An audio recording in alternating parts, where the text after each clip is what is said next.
Here, maybe. I know you're gonna dig this.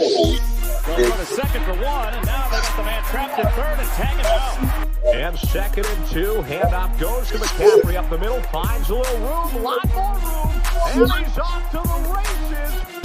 Welcome to the In the Zone Sports Talk Radio Network. You're listening to the Just Us Sports Talk Show with your host, Kate Diggs from Harrisburg, Pennsylvania, the small city with the large heart, and co-host Dana the Hater Clark from St. Petersburg, Florida. Also co-hosting Murray E. Baskerville from Gotta Be More Careful, Baltimore, Maryland. These are your hosts, bringing you the ultimate in sports news for the ultimate sports fan. Be sure to download the Try99 TV app on any smart device and subscribe to In the Zone Sports Talk Television. The cost is $4.95. Thank you in advance for your support. Now sit back and prepare to enjoy another episode of the Just Us Sports Talk Show. Here, maybe. I know you're gonna dig this. Welcome, everybody. This is In the Zone Sports Talk Radio by way of Just Us Sports. And I'm looking at my edit, and for some reason, it's not showing up on Facebook. It's on Just Us Sports page. So if you're looking for it, it's there, or you can go to YouTube and look for it.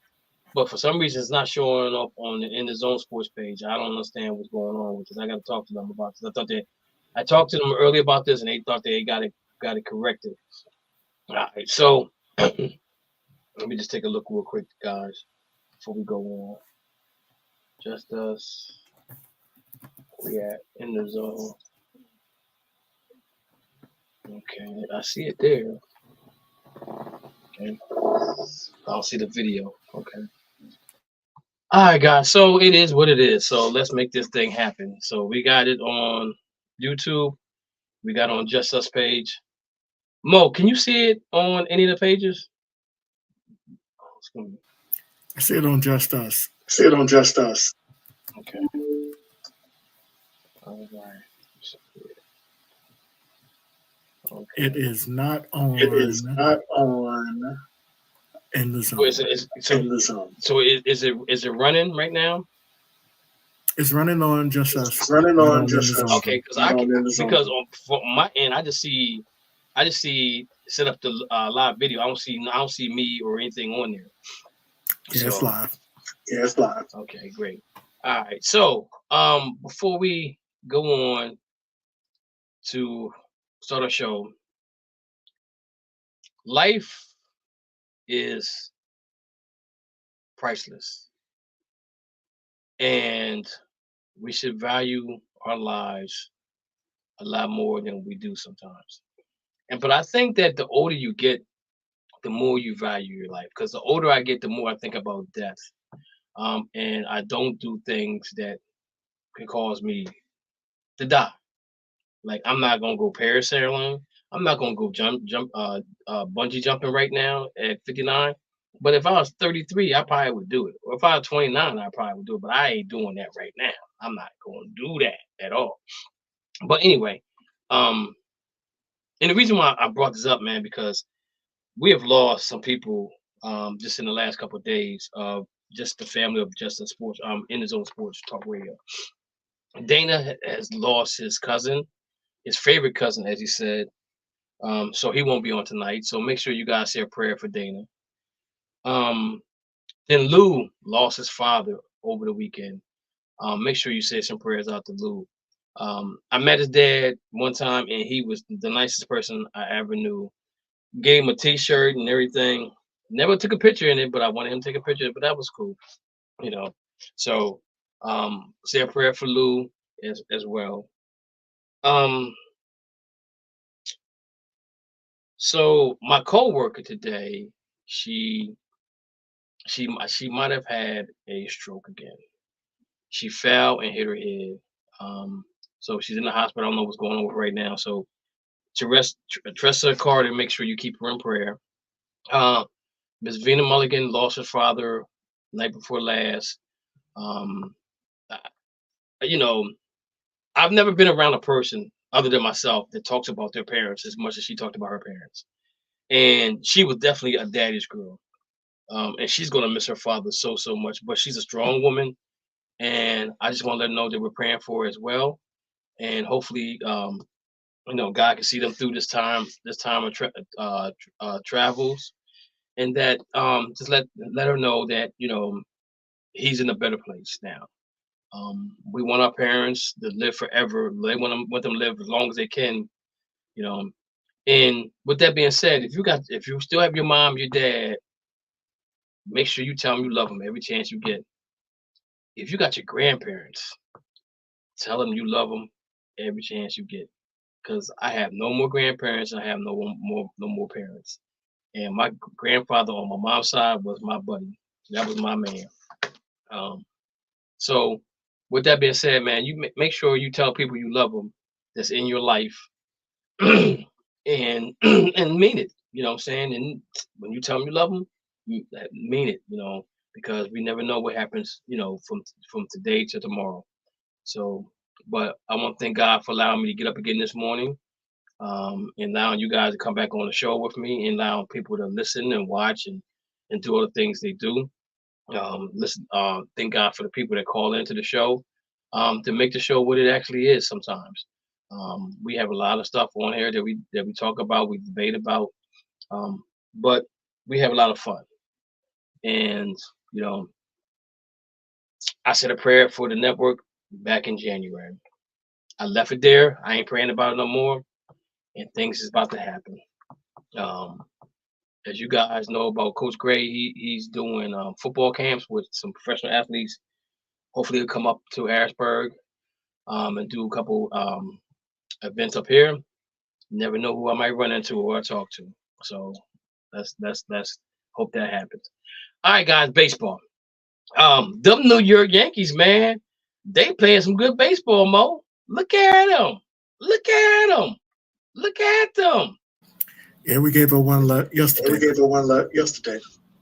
Even though it's early, look at them. So you got the New York Yankees 12-4. They lost one game. They're 7-3 in the last 10. The Baltimore Orioles are 2.5 games out. Everybody's like 4 games out, first place with the Yankees. But I think the Yankees playing good. Soto is doing his thing out there. American League MVP front runner right now, in my opinion. Cleveland Guardians are 11-5. They won 2 games. They're 7-3 in the last 10. The Kansas City Royals are 10-6. 1 game out of first place. They lost 1 game. They're 8-2 in the last 10. Detroit Tigers are there. Minnesota Twins and Chicago White Sox is falling in the bottom. Texas Rangers, of course, we thought they were going to be there. 8-8.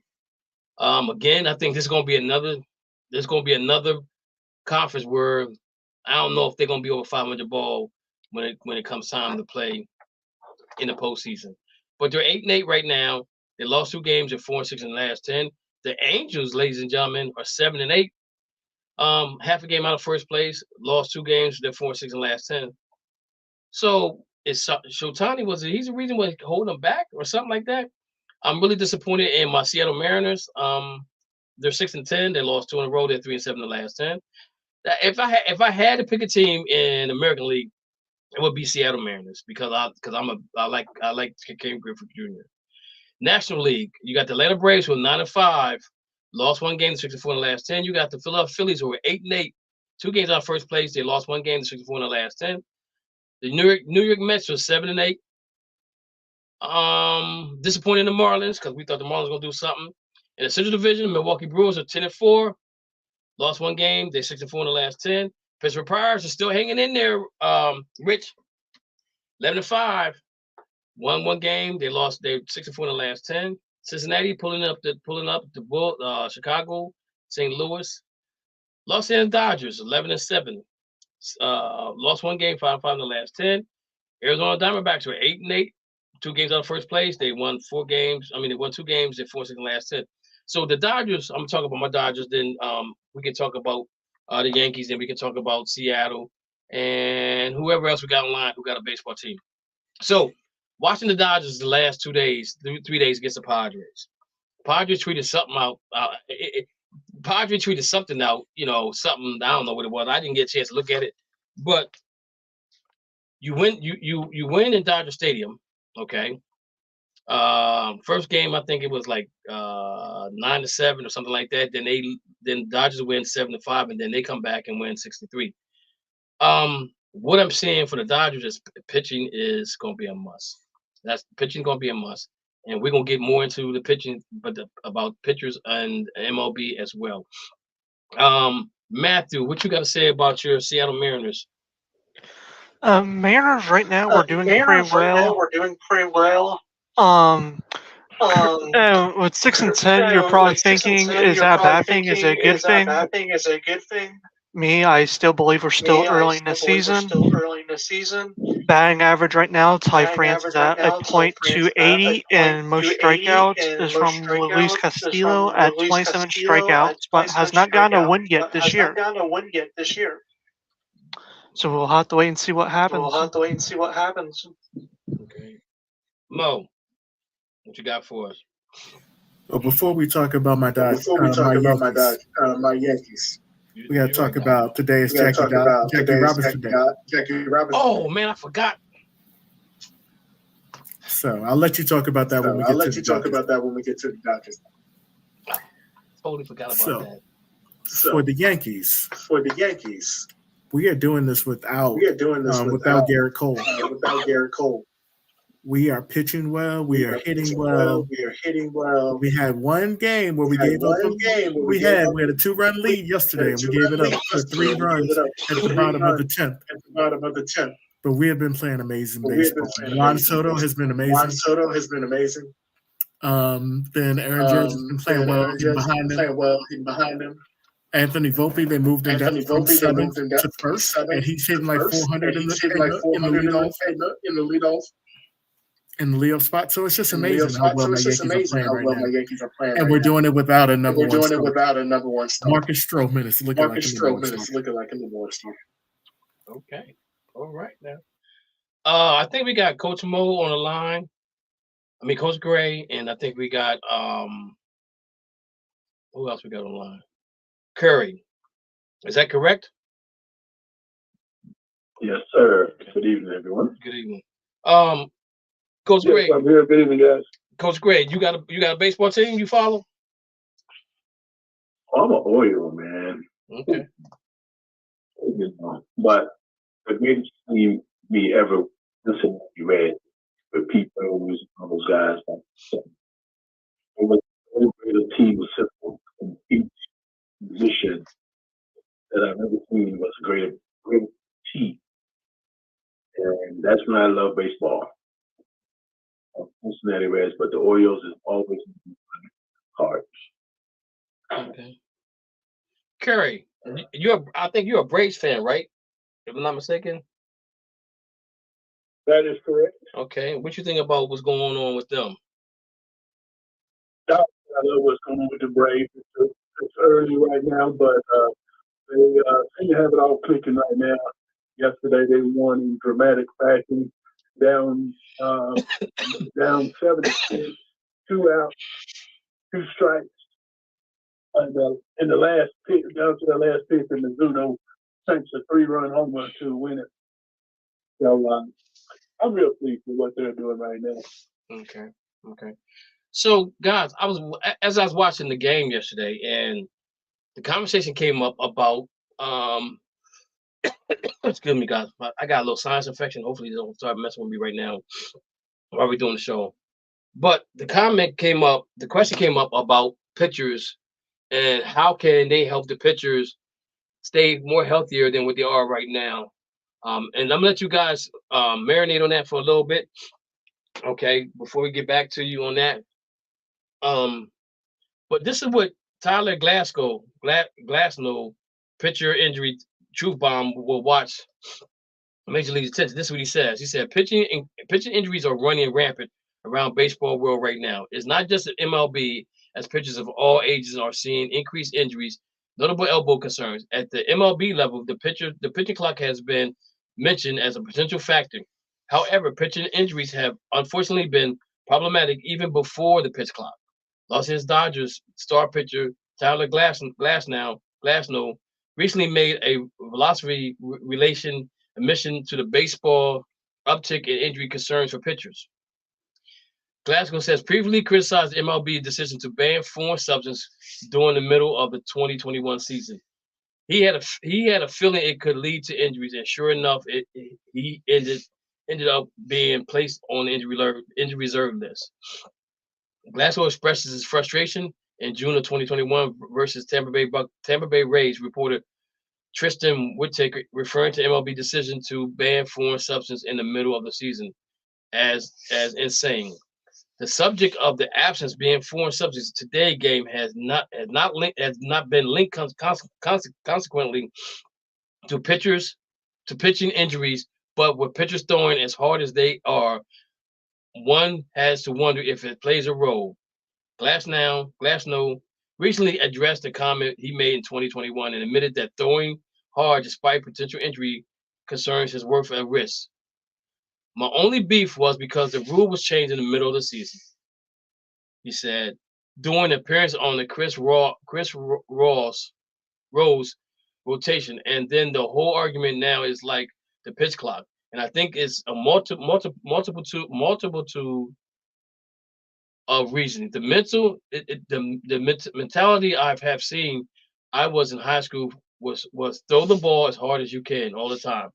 That's the highest chance of playing in the college, highest chance you playing in a pro. If you get hurt, we got good doctors that's been mentally for such a long time. Glasgow comments as something that has been speculated for a long time. To hear a big league pitcher admit that the focus of velocity, I can't my tongue tied, is worth the risk of potential injury is important. It's unfortunate because the injuries are almost expected by pitchers today. Instead of truly learning how to pitch, young pitchers are constantly trying to throw harder, but it's not their fault. Where's that? Where else it goes? Some more, but that's just the gist of it. But what I wanted to say though is that I think the pitch. I think the pitch count has something to do with the pitchers. We're having these major injuries right now. Like Mo was just talking about his pitcher, Dodge Bueller and Gosselin. I think we got two pitchers that have this got Tommy John surgery or had it before, and they probably won't be back until maybe the middle of the season. But I think one of the bigger factors to me is that we would never came on this earth to play baseball, right? We was on the earth to be a farmer, plant corn, cotton, have cows, chickens, and all that good stuff, right? Then somebody came around and said, "Yo, let's throw this rock at this stick and see if we can hit it," which became baseball. Okay.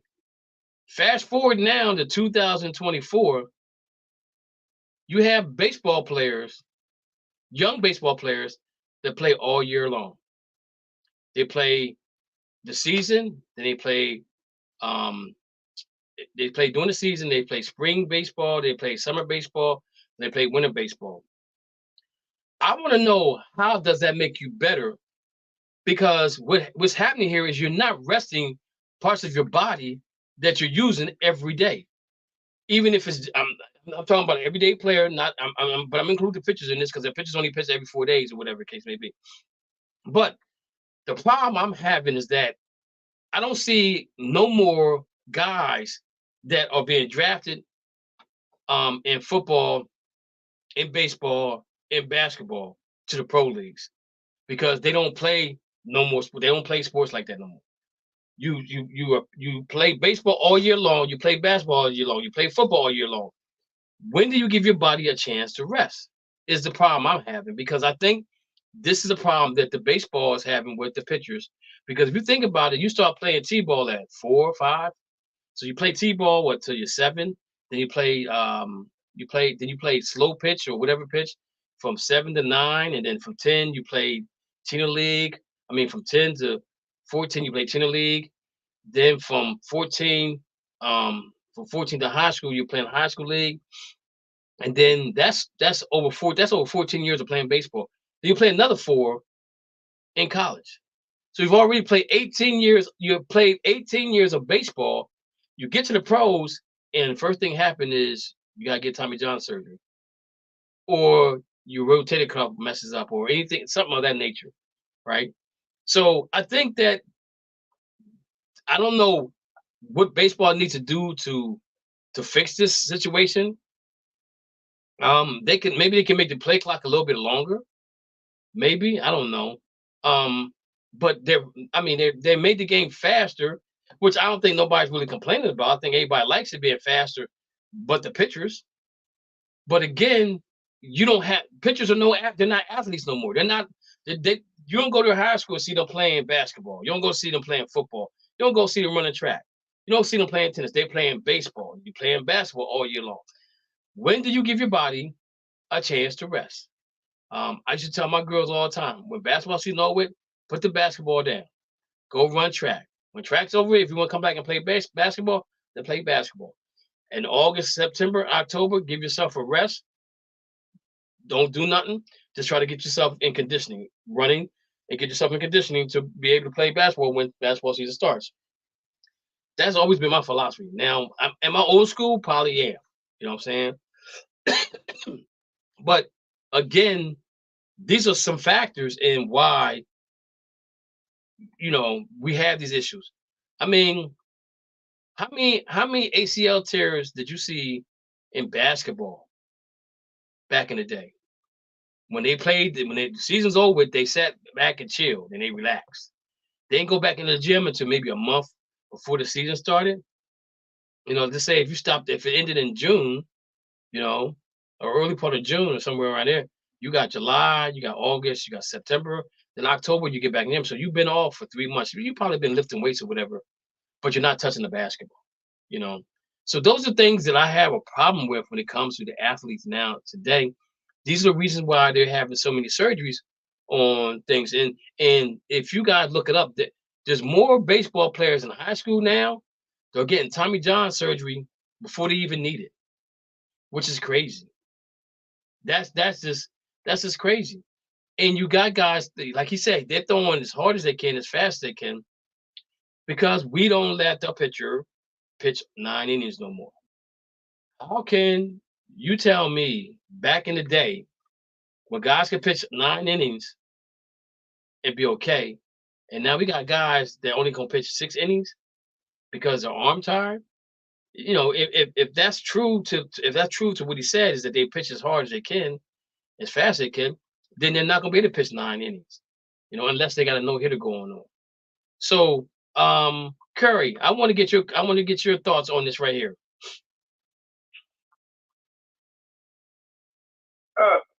Let me attack the first part of the last. The last part of the first, I should say. Mm-hmm. You was talking about the pitchers. We used to go 9 back in the day. I think Joe Torre kind of changed that thing around and made it better, because if you remember the Yankees, when Joe Torre he said, "Give me 6 innings, and then I'm gonna bring in my middle relief guy. My middle relief guy's 2 innings, and then I'll bring in Mario, whatever his name was, Jared, or whatever his name was. Yes.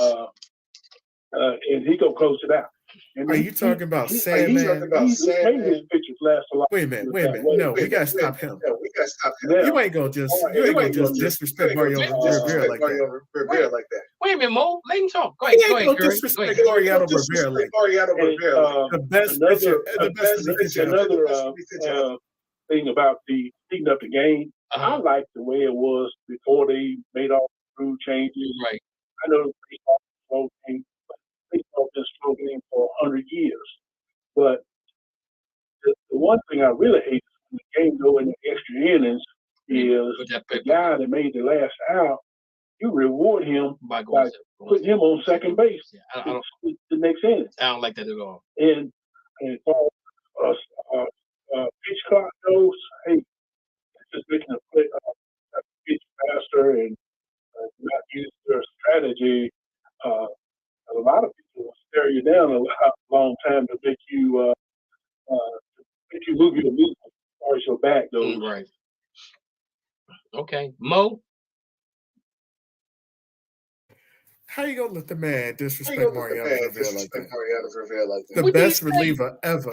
He said, "I don't know what his name is." The first, you know what? The first all ballot Hall of Fame. Best reliever ever. Man, I'm just so black. I can't remember the guy. Yeah, how many times I forget names? No, he said that like he was disrespected. Stop it, man. We're not gonna disrespect Mariano Rivera on here because his nickname was also Mo. Mo, tell us about what we was talking about, man. But this goes back to when Yankees Goose Gosselaar used to pitch 3 innings as a closer. The closers used to pitch 3 innings. So this goes back way further than that. So the problem is that we have gotten so accustomed. What I said about the Joe Torre strategy. Did you hear that, Mo? Yeah, I heard Joe Torre was the manager of the Yankees. Before that, he was the manager of the Braves. No, but he said, "Do you agree with his pitching philosophy?" Yes, because you don't want to tire out your pitcher because they got so long of a season to go. You get 6 from them, that's a quality start. You got a bullpen. You got a 1 for 1 inning, 1 for 1 inning, 1 for another inning. Then you're good. So I appreciate it. Yes. And as long as you got a good bullpen. But the problem was back in the 80s, most people only had one good closer, and he pitched 3 innings. That was the problem. But now I'm gonna get back to my question though. How do you think they can fix this? Because now you got pitchers maybe pitching anywhere from 5 to 6 innings, maybe, right? And then you got the 6th, 7th, 8th, and 9th inning to pitch. But they're saying they want you to throw harder and faster. But then when you come up with an injury, whose fault is that? Is it the organization's fault or is the pitcher's fault? Because I'm doing what you're asking me to do. But now I need to get Tommy John surgery, or I need to get my ACL repaired, or I gotta get my MCL repaired, whatever the case may be. A rotator cuff fix. So I'm again. My question though is if you paying your pitchers all this money, they gotta figure out a way that these guys stay on the field, because like you said, you lost your number 1 starter right now, right? And come July, August time, come July when you might need him to play, he's gonna be done for the season. The same thing with the Braves pitcher, he's done for the season, right? So those are things that that's the issue that I'm having, that nobody really has a reason why it happens that way, but they need to figure. I just want to see if we can figure out a way that it doesn't hurt the pitcher and even keeps you engaged in the game. Coach, Greg. I got it. Go ahead. Yes, sir. Wait a minute. Go ahead, Mo. All it is the best pitchers of the 90s. Jimmy Key was my favorite pitcher ever. He could barely hit 90 on the arm on the gun. I think 89. That's where his fastball. But he was pinpoint control. Just like Greg Maddux. Just like Tom Glavine. Whatchamacallit? The third guy. What was the third guy? That chased that became a closer. Smoltz became a closer because he threw hard. I think we need to get back to starting pitchers being pinpoint control. Because if you put the ball where you just like throwing it, where you just handing it to the catcher, guys don't know how to hit that anymore. All they know how to hit is 98, 97 to 101 miles per hour. They can't hit a curveball. Okay. Coach Gray, what's your comment on this? Well, you got to also look at the business aspect of the pitching position, like the quarterback in certain sports. The glamorous part that you get paid a lot of money for. He's the home run hitter. Hit the ball the furthest possible, and all these guys that can really hit Reggie Jackson.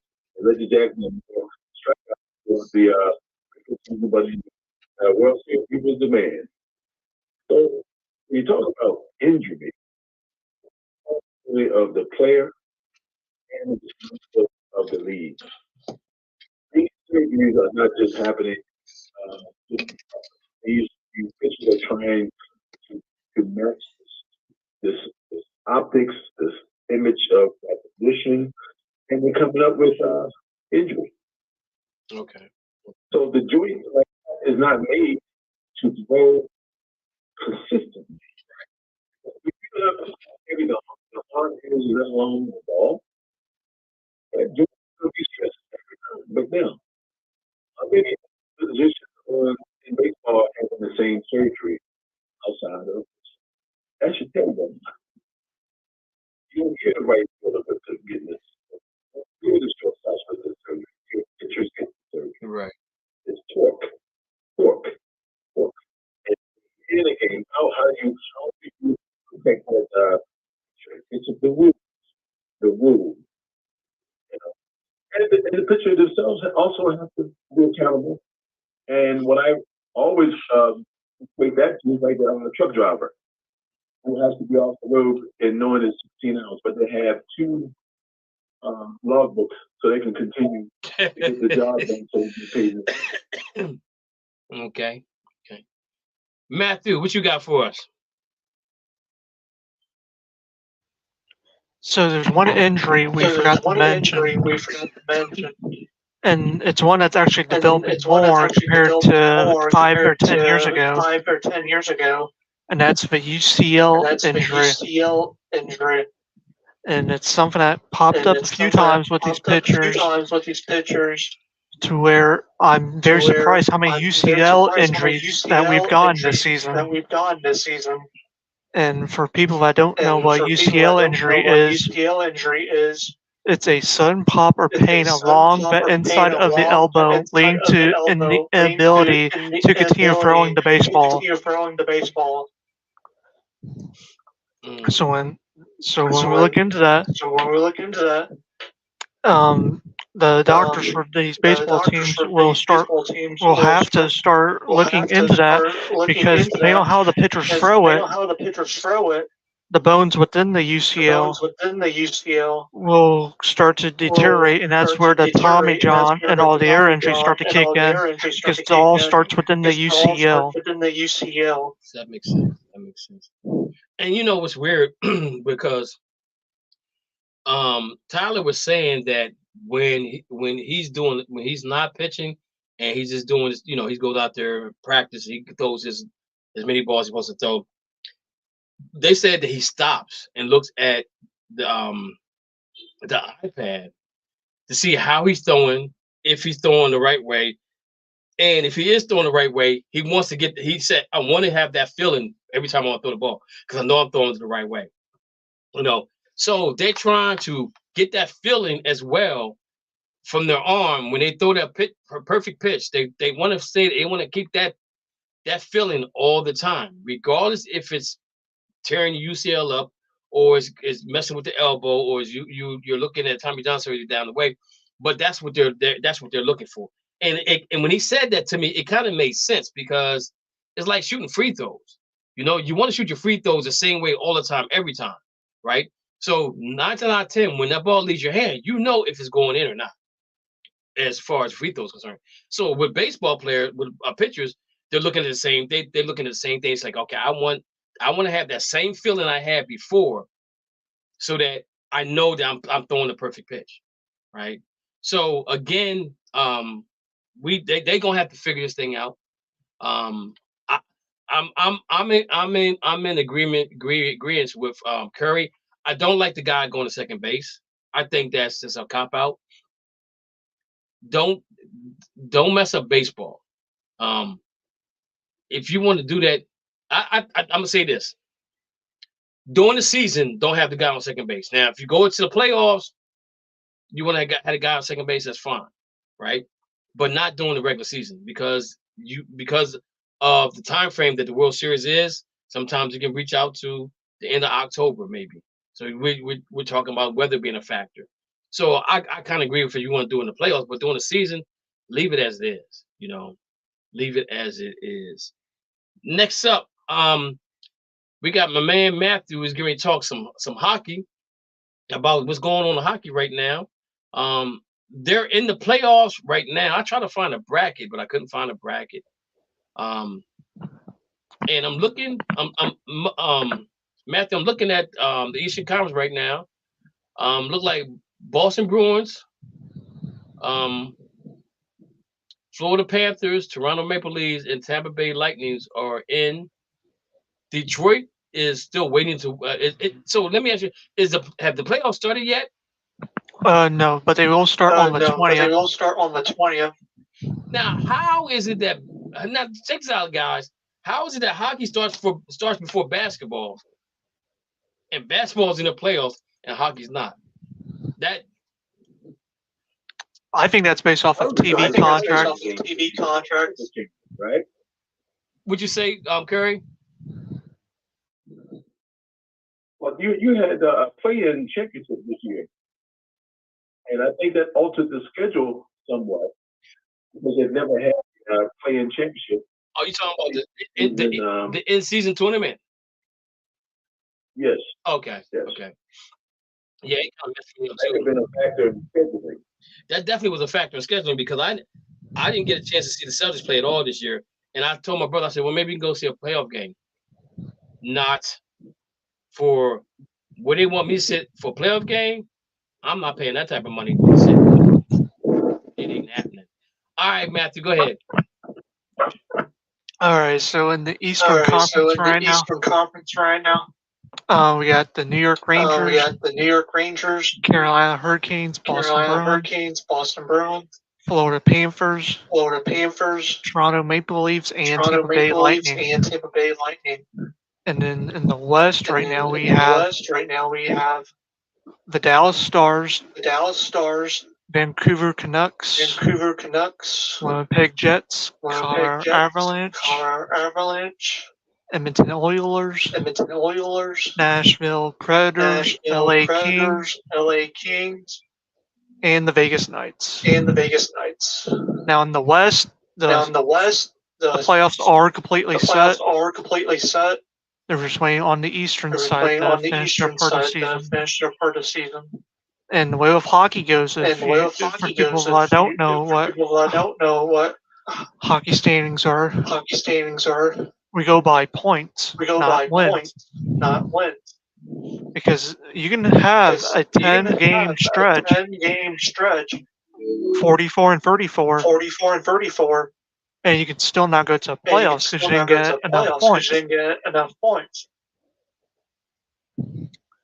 And currently, if I'm a hockey fan, which I am, the teams to watch out for, you got Carolina, and Boston in the East, I'd be worried about. And in the West, I'd worry about Vegas and Winnipeg.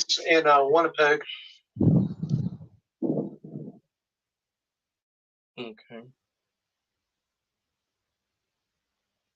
So let me ask you a question. For people that don't know, how does the points factor in as far as you? Because like you have Edmonton Oilers are 79 and 48. They have 102 points, right? But you have the Kings, the Knights, the Flames, and the Krakens, and the Ducks. Everybody has more wins than them, but they don't have as many. They have less points than them. So how does that factor in the standings? So the way that factors in the standing is that they go by the test of strength within the team and the stats. So like how many times did they get to that many points? Like did it take like 50 hits to get 72 points? Okay. Or like did it take a short time to get to those points?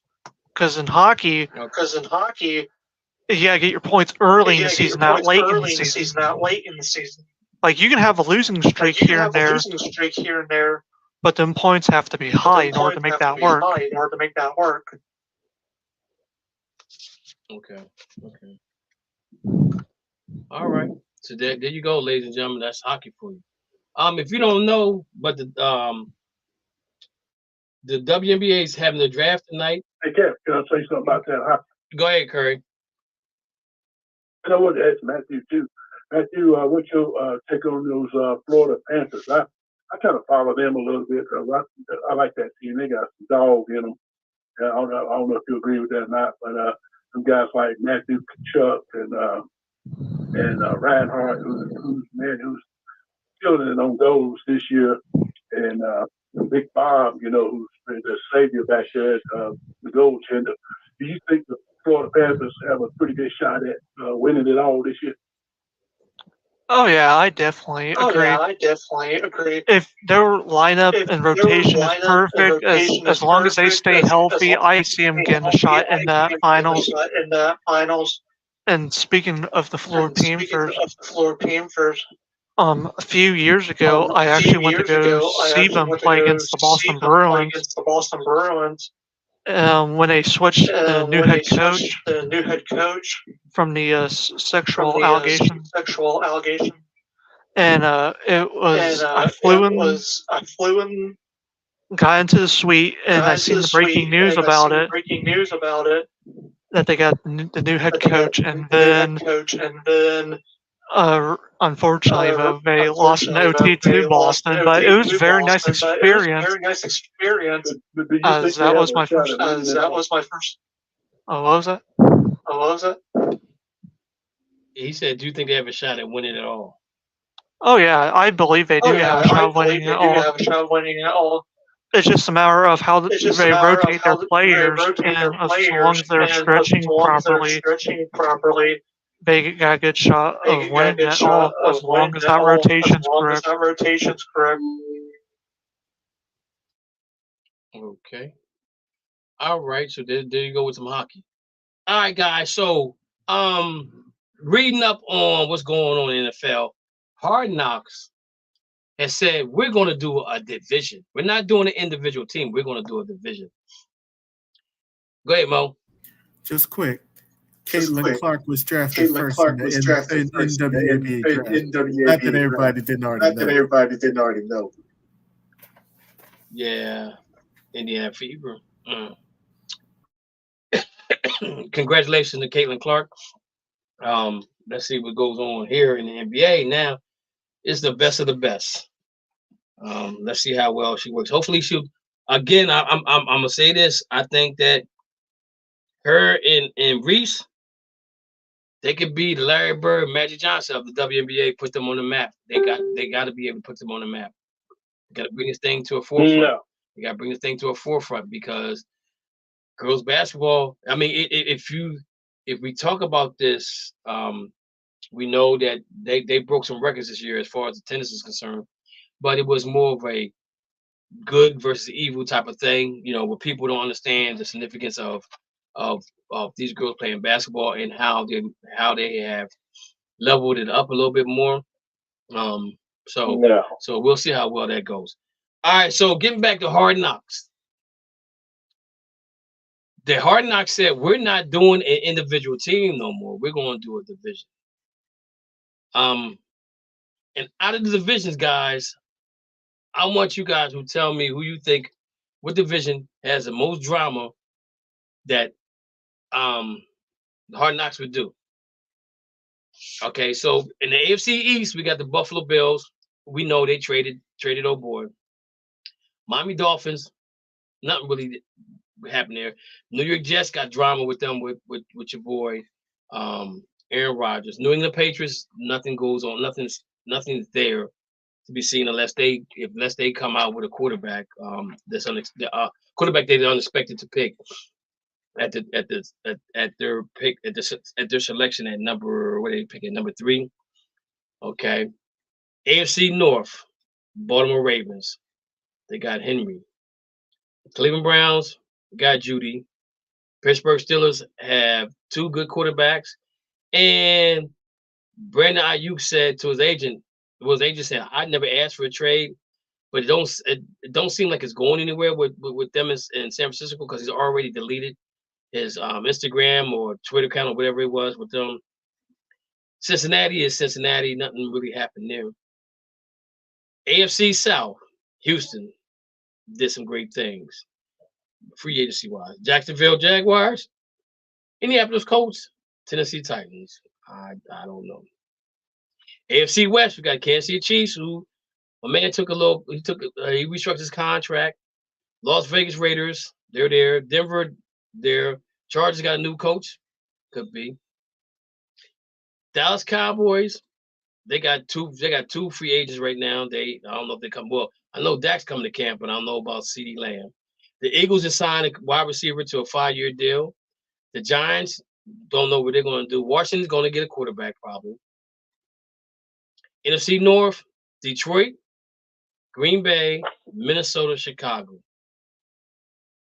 NFC South, you got Tampa, New Orleans, Atlanta, and the Carolinas. NFC West, 49ers, the Rams, Seahawks, Arizona Cardinals.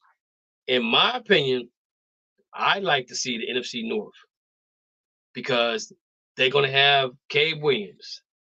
Minnesota's going to draft a quarterback. Green Bay has a quarterback who played really well. And can the Detroit Lions be consistent and win 12 games again this year? Anybody else has another division they think they should be on Hard Knocks? I was thinking of the NFC South. Because if you look at the NFC South right now, the Panthers and their ownership with the owner, because you see how he treats the fans recently this past season with that, so that can give them a good reason within that. And then with the Atlanta Falcons picking up with Kurt and a few others, they can do a good storyline with the draft and after draft within the training camp and relationships between coaches and quarterback. And with the Saints, they have that salary cap problem for as long as I remember. So we can get into that. And there's so much more I can name off the NFC, but those are just the big things I can mention. Okay. Mo, who you got? You know I'm also always going to go with the AFC. Not that the Steelers, Ravens, want to be involved.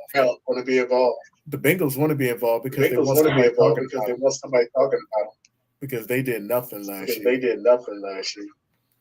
I just think that the drama with having the Steelers have quarterbacks. Having two black quarterbacks would be the first time a black quarterback starts with the Steelers.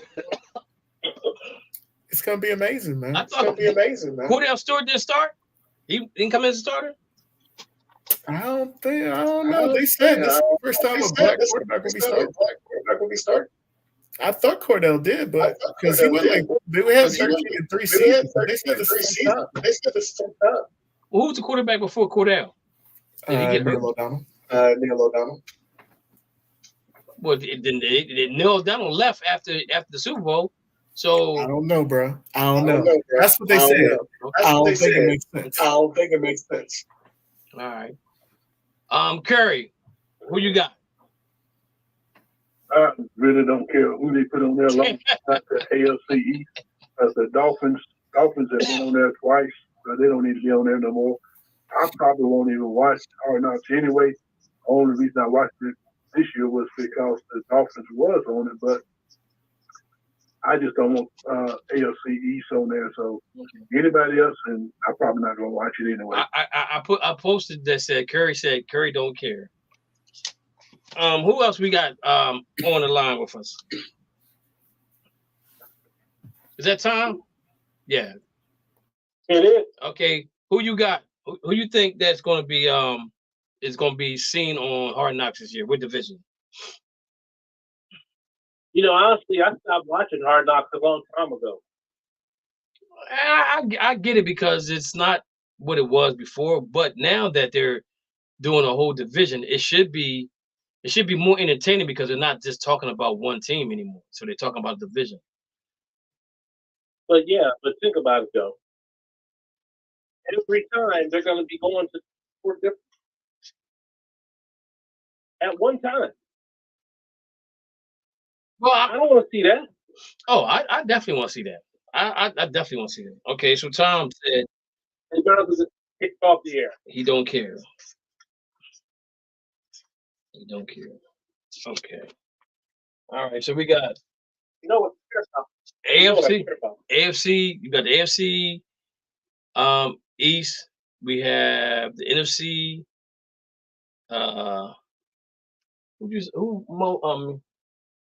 Matthew, you said NFC South. I said the AFC. I said the NFC North. So we'll see because it's supposed to come out in 2 weeks, I think, of who's going to be doing it. So let's. I definitely don't want to see them do an in season or not. I mean, why even do that? That should be something they do in before the season. That in season stuff. That's crazy. Yeah, I think.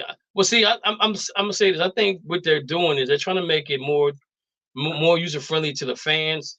You know, like for example, how like now you got guys playing baseball out in the outfield talking to somebody. The guys are the analysts that's in the booth talking to them during the game. Basketball, if you look at basketball now, you have the coaches talking at the end of a quarter, and the game's already being played, but they're already recorded, but you're watching the game at the same time. So they don't really ask the hard questions. I just think it's something that they're thinking that it's maybe more user friendly to the fans to hear the coaches and to hear the players talk. Like in the NBA, they mic the guys up sometime. So you know, I guess it can be fun in a sense. They're just trying to do something different, in my opinion. So let's get to the draft. Okay, so if we got the top 5 draft picks. Mo, we're gonna go first. Mo,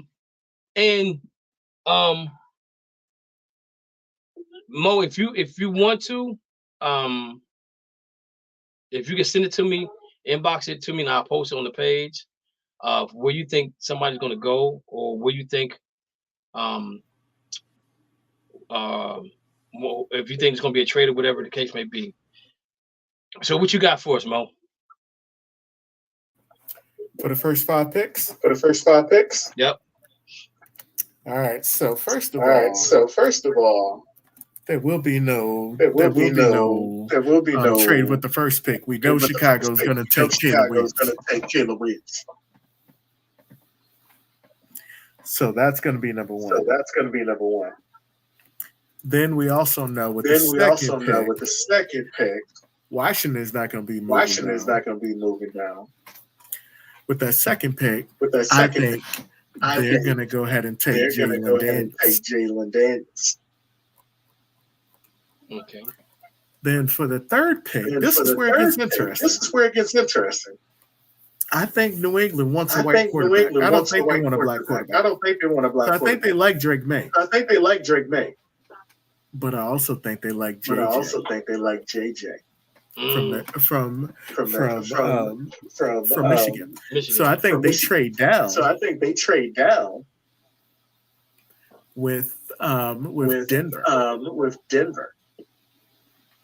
So or Minnesota. Minnesota can trade because they got 2 first round draft picks. But I think so you're saying I'm going with Minnesota. You saying I'm going with Minnesota. Okay, so you're saying Minnesota, they're gonna trade with Minnesota, and Minnesota's at number 11. And they're gonna trade with Minnesota to go to 11 and also 23. I think. So do you think JJ McCarthy's gonna last that long? No, I think they'll have to trade back up. But I think with the picks that they'll get, because they'll probably get both first round picks, and they get maybe a second or a third. They'll use that second or third to move back up. So are we talking about, is it a money that's a factor in moving, or is money's going to be a factor in this? Because if you draft him, they have somebody holds. Okay, and so I agree. That's why they want the 2 first round picks. Because right now, with New England, let me see if I can pull it up here. With the New England Patriots, their needs are outside linebacker, defensive line, safety, linebacker, kicker, punter, long snapper. But they also said that the major needs are where at? I just scrolled it down. Quarterback, wide receiver, offensive tackle, tight end, edge, quarterback, and running back. So you think they're gonna move out of that spot to get more draft picks, but they're gonna move back into the spot, move back into the I top think they're 10. going to move down to try. I think they're going to move down to try. I think they're going to try to move back into the top 10. But I think one of those quarterbacks is going to drop. And I do think it's JJ. I think there's just been a lot of hype. Just like things have actually been. It's just like what you call it. Harbaugh tried to hype him up as the best quarterback. What do you call it? I don't even know. The best quarterback. I'm not saying the combine. It was his pro day. The best quarterback pro day he's ever seen. Okay. I think it's actually. I think he's just trying to get him drafted early. And that's also trying to get people to move up to number 6 or number 5. I think we're actually number 5 where the Chargers are. Because they actually want to get a pick. So they want to move down too. I don't think anybody's going to fall for it. Okay. So you got 1, 2, 3. So what do Arizona do at 4? Well, with number 3, I still haven't said who Minnesota takes. I think Minnesota takes Drake May. Then number 4, I think Marvin Harrison goes to the Cardinals. Okay. And then the first surprise, I actually think the Chargers take Malik Neighbors. The wide receiver. Yes.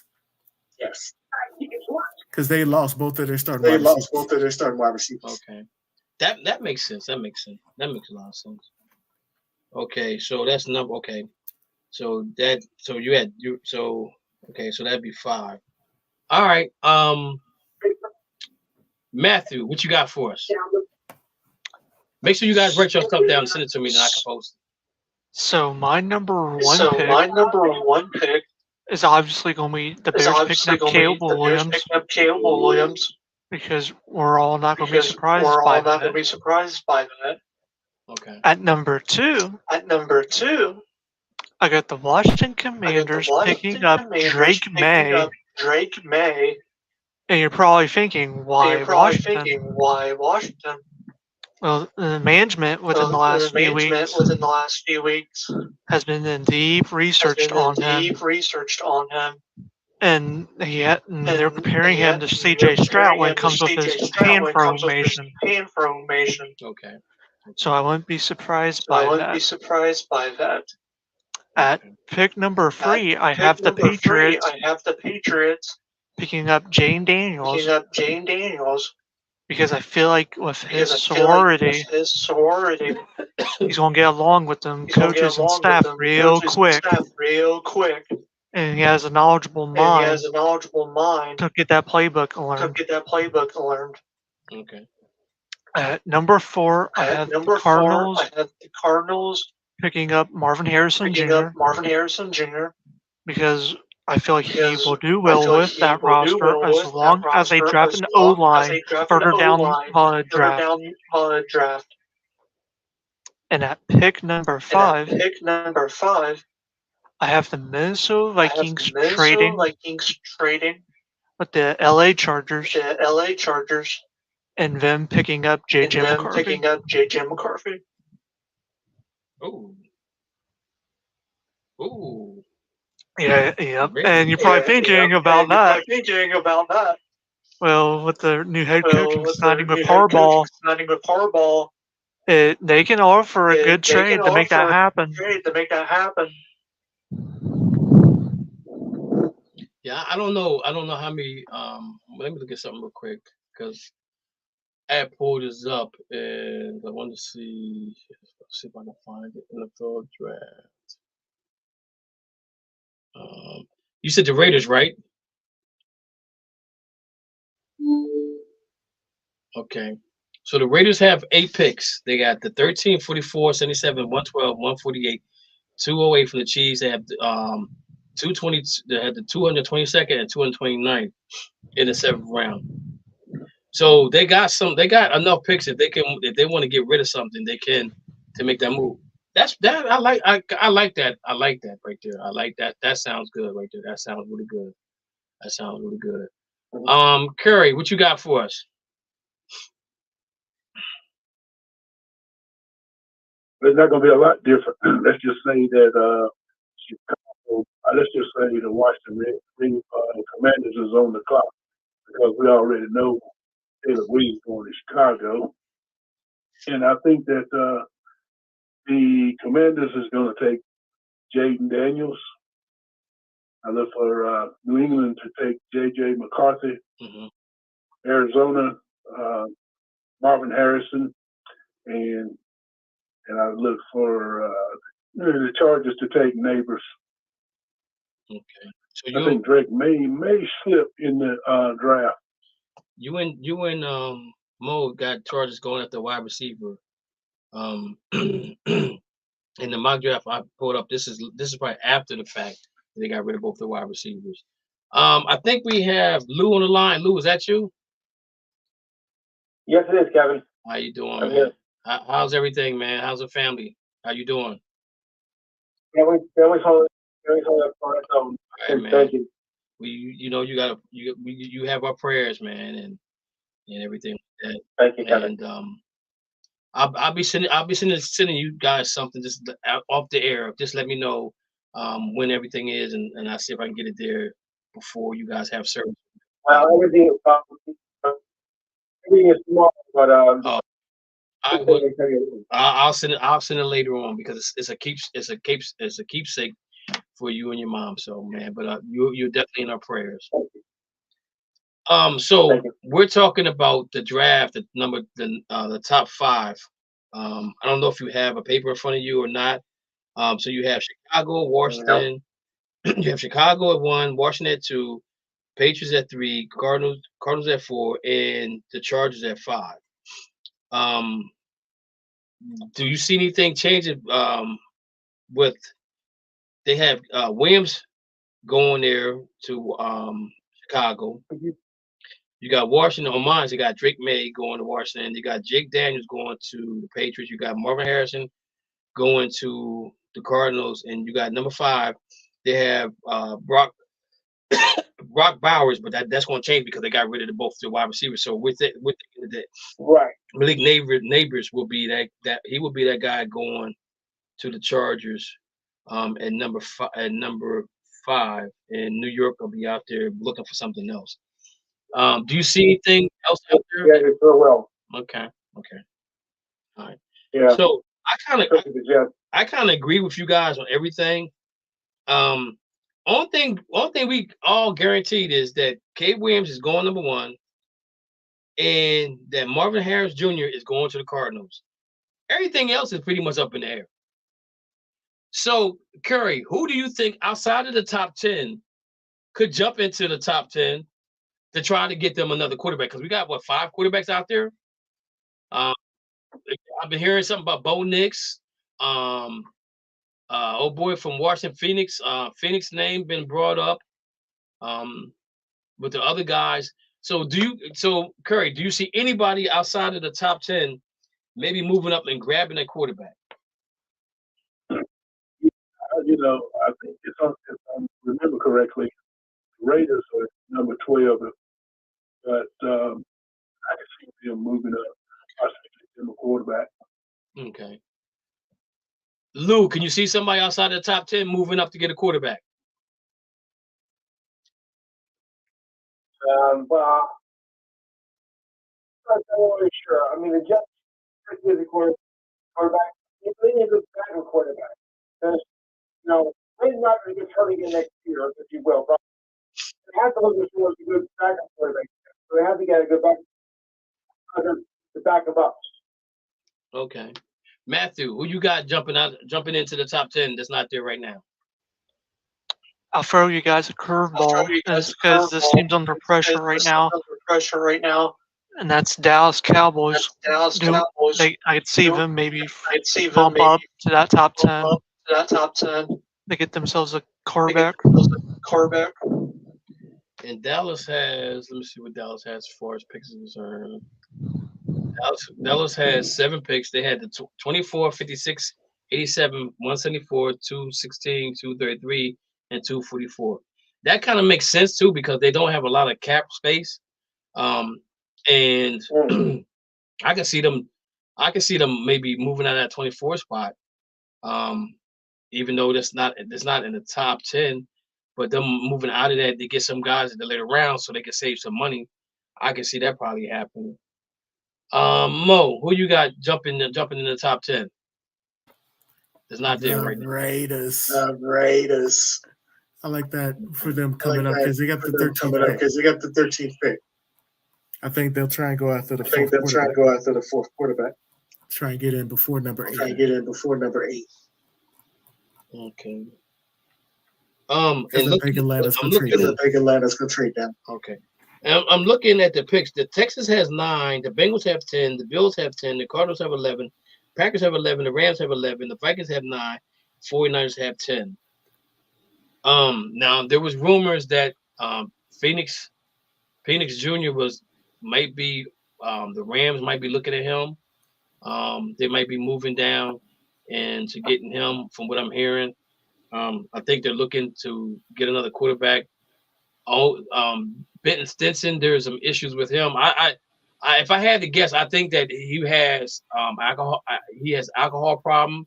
I'm not saying that for sure because the Rams are staying hush mouth with that right now. But I don't know. There's no family issue going on with him. So I don't know what else it could be. There's no health issue because if it was health issue, they would have to say that. So they said it's personal stuff. So that's the only thing I think of.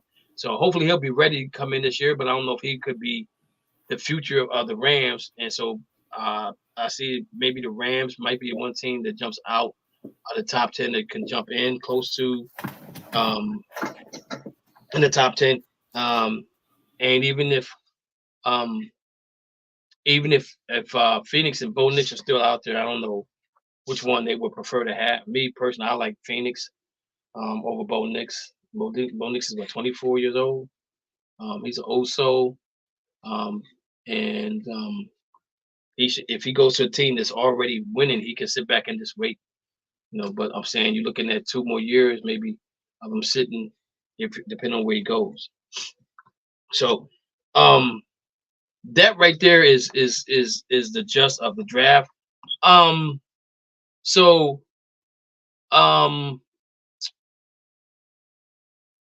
Let me see who we got online.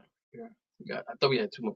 Okay, so Lou, the Jets, and your Cowboys. Okay, so we're looking at the Jets right now, and these are the needs. Just tell me if you agree with it. If you agree or disagree, and why. Okay, so the New York Jets, they're saying they need an offensive tackle, a tight end, wide receiver, safety, defensive lineman, quarterback, outside linebacker. And they're saying best available player if they have an edge rusher, linebacker, running back, quarterback, kicker, punter, long snapper. Do you agree with that? What their needs are as the Jets concerned? Well, we do need some. We need defense because defense was loud.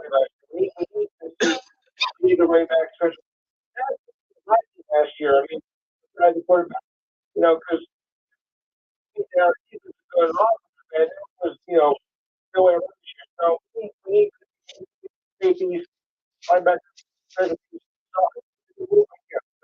just that last year. Supposed to be a lot better, but after the it just went south. Okay, so looking at Dallas Cowboys, there's the offensive tackle, outside linebacker, inside linebacker, wide receiver, running back, cornerback, defensive lineman, and a linebacker. I know Van Ish retired. I don't know why they would need a quarterback. I mean, a corner because they got quarterback. Offensive tackle, I would say they need that because they old boy left and went somewhere else. Yeah. So you kind of agree with Dallas as well? I do. Quarterback, but you gotta get ready to go back this year anyway. So. Okay. All right, Curry. Miami Dolphins. They're saying their needs are offensive tackle, inside linebacker. Inside linebacker, defensive line, edge, cornerback, wide receiver, and tight end. If Best player available would be a linebacker, safety, quarterback, punter, running back, kicker, and long snapper. Do you agree with that? I don't agree with the part that they need a tight end because I think they're going to be okay with what they picked up in the offseason. I can't think of the guy's name that came from Atlanta, but I think he's going to contribute. As far as the rest of it goes, I think they could use an offensive tackle. I'm not worried about the defensive line as much. I would be more concerned about the edge rushers because Phillips and Chubb, I'm not so sure when they're going to be ready. They could be 5th or 6th game before they actually see the field. Exactly. Okay, I kind of agree with you on that right there. Matthew, Seattle has the edge rusher, offensive tackle, defensive line, inside linebacker, cornerback, a quarterback, and a linebacker. Do you agree? And they're saying best available if they have a tight end, a safety, wide receiver, running back, punter, kicker, long snapper. Everybody got punter, kicker, long snapper. I don't even get that part of it. So Matthew, do you agree with Seattle? I agree with it for the most part. The only other position I would add to that would be offensive line. And that's because in the recent couple of seasons, Seattle has had O-line injuries. But other than that, I fully agree with that whole list. Okay. Mo, Pittsburgh Steelers have offensive tackle, cornerback, inside linebacker, wide receiver, defensive line, linebacker, quarterback. Special best available player if it comes to his safety, edge, running back, tight end, punter, kicker, long snapper. Do you agree with that? No, we need a center. We have no center on the roster. Well, I mean, offensive tackle. Well, they don't have offensive tackle's not center. We need a tackle too. I don't see anybody. So I'm wondering what's the IOL? Inside offensive line. Inside offensive line. Okay, so that might be the tackle. That might be a center that they're talking about. Okay, so we definitely need a center. We're drafting the center within the top 2 picks. I hope. And you guys pick. Y'all pick where? 2051. I think 78, 99 or something. 99 or 21. On this one, they had you guys picking up Cooper DeJean, defensive cornerback from Iowa. We need a slot corner, but we don't need a corner that high. For my club, wide receiver, defensive lineman, linebacker, edge, running back, cornerback, offensive tackle. I don't know about the offensive tackle unless they're going to back up the ones we have. Corner, I think we're good at corner. Running back, I think they're good at running back as well. Edge, linebacker, defensive line, I think that's a need. Wide receiver, that's probably a need too. But you still got Odell Beckham out there, and I mean that if he's on the field, that gives you added pressure to double him. So that should leave the other wide receivers like Jerry Jeudy and the other guys open for that. So I kind of agree with that.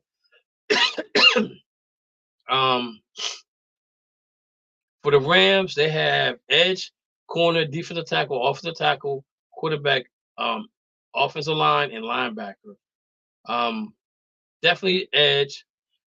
I would say priority would be a defensive lineman because you just lost the best lineman in this era, in my opinion. So you got to replace him with somebody. So I think that's a priority. And just looking at what they have here, they look like they're going after a cornerback, but this is after Aaron Donald had said that he was going to retire. So I kind of agree with what they're saying as far as their needs and stuff like that. So we'll see how this goes. Angela Reese went to. Oh wait a minute. Oh, they're on the seventh pick. Chicago's up on round 1. They're up next. See who they pick here. Chicago Sky. Next up, guys, is the NBA. Playoffs have started. Now, I'm gonna say this. I'm amazed at how good LeBron James can play at the age of 40. Okay, the man takes great care of his body. The money that he uses to make his body great. Use your voice. Select the text. What is that? I don't know what this is. Can y'all guys hear me? You can hear me? Okay. Yeah, we can hear you. Yeah, we can hear you. Okay. What he's doing is amazing right now at the age of 40. But man, why do everybody gotta post everything this man does?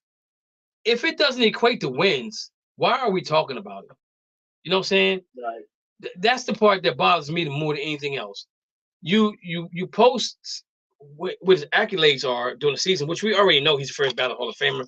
There's no ifs and buts about it. We know he's going to Hall of Fame. We know right now he's basically padding his stats so that it can't be touched. But every record could be broken, can be broken, right? But I'm just getting sick and tired of every time I turn around, somebody saying something about LeBron James did this to age 40, and they compare it to Michael Jordan. And I'm tired of comparing. I'm not even going to compare him to Michael Jordan no more, because at the end of the day, individual stats get you in the Hall of Fame. Titles get you, winning titles in the NBA gives you the recognition as far as getting to the Hall of Fame. Because you got guys that got 1 or 2 titles and ain't in the Hall of Fame, right?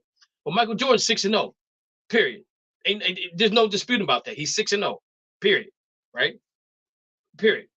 So when you're 6-0, don't come to me and say, well, you can't talk about that part of the game because that part of the game don't matter. We're talking about stats. Okay, I understand that. But stats are individual accolades for individual players. Basketball is a team game. And so a lot of times I think they get carried away with this. Like Wemby just did something, 2,000 points or something like that, or whatever he did, right? And had so many blocks. If you're 7'3", you're supposed to be blocking the basketball. Yeah, that's a must. That's and Mo knows this more than anybody else. That's why I don't think that Yao Ming should be in the Hall of Fame. He couldn't even average 10 rebounds a game, offense or defense. But he's in the Hall of Fame.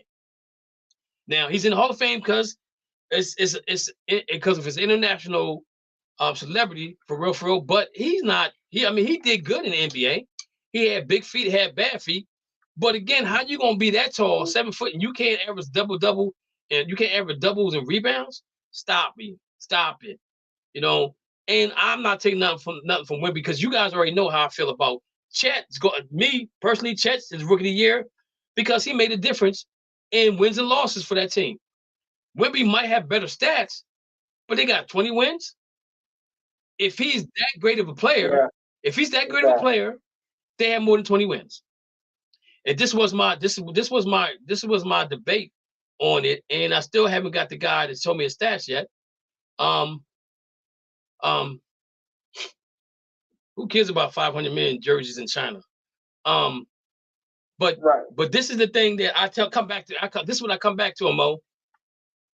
Boston had won 20 games before Larry Bird got there. Larry Bird got there, they won 60 games. They was in the Eastern Conference Finals. They lost to the Sixers. Didn't they also get Robert Parrish that same year? They did get Robert Parrish. They got McHale the next year. Right. But Kevin McHale was a rookie. Robert Parrish had been in the league. But they made moves. But again, Larry Bird kind of was the reason why they jumped from where they were to where they were. You know what I'm saying? Like you take Tim Duncan. Yeah. When Tim Duncan came in the league, they went from 20 wins to 50 wins? Don't try that. Don't start that. Because David Robinson was hurt that year before. Don't try that. But it's not even about David Robinson. It's about the fact that he comes in to help. But when David Robinson was there, that was his first year there. When he got hurt. But David Robinson was hurt the year before. That's why they got first pick. So you get back David Robinson. We know how they got the first pick. It was set up for them to get the first pick, like it was to get Wemby. You know what I'm saying? But again, I go back to, and we can go back and we can do the same thing with Michael Jordan, right? Michael Jordan comes off a broken foot, and that team gets to the playoffs. So he elevated that team to be better. Wemby got 21 wins, and they're gonna give him the rookie of the year. I'm sorry, and I know there's some disagreement with Chad being Chad's second year in the league, but we did it with Griffin, we did it with Ben Simmons, we did it with a couple other players that had got hurt. Did it with Embiid. And what's the other center they had there that went to Boston and Okafor, 19 years old, and he's 6'10", 6'11", and want to go to a club in Boston like nobody not gonna know who he is. The NBA don't care about them jerseys. It ain't about it's not even about the jerseys at all. If they sold the jerseys in China, how many did they sell in the United States? I don't know. But again, Jordan come in and he elevates that team. You know, so that's my whole point. I'm not taking nothing away from Wemby. I think he's gonna be a great player, right? Because they're gonna get some players. And if they get the number 1 draft pick again, I'm gonna say that it's fixed again. I don't care what nobody say. Well, I don't look at stats if you don't win. If you're not winning, your stats mean nothing to me. Nothing to me. LeBron James is in the playing game, right? This is the best year that they've had with Anthony Davis, and they're in playing game. So they're in the playing game for a reason, because LeBron's been carrying them. He's been playing most of the. He's probably played over 65% of the games. I can't say the same thing about Anthony Davis, but LeBron's keeping them afloat. If it was the other way around, could Anthony Davis do it? I don't know if he could. So my thing is, we talk about the stats when they go to the Hall of Fame. If it don't come to wins, then I don't have a conversation, because it's a team game. But anyway, our MVP. Anybody other than Joker? I got Shea. I guess that I means got Shea. You got Luka. I gotta go with Joker. The way that dude plays, and it's a shame Dana's not on. It's a shame that Dana's not on the call today, because this would be the 5th year in a row that an international player has won MVP in the NBA, which he says they don't know how to play basketball, but I say he does. So we got some guys. So all right. So anybody other than who? Somebody said Luka. I did. Who's I? Is that Lou? Lou. Okay. So Lou says Luka. I said Shea. Mo says Shea. And I'm assuming that me and Matthew, we both agree that's going to be Joker. Okay. And we know Curry don't really watch basketball like that, so we're not even going to ask him about that. MVP. All right. This is a good one, guys. The coach of the year. Anybody want to take a gander on who they think should be the coach of the year? I think it's gonna be the Thunder head coach. Yeah, do you know his name? Because I definitely don't. It's he has a weird name. What is his name? I had it up here. I think I might have deleted it. Mark Dagenau? Yes. Dagenau. Mark Dagenau.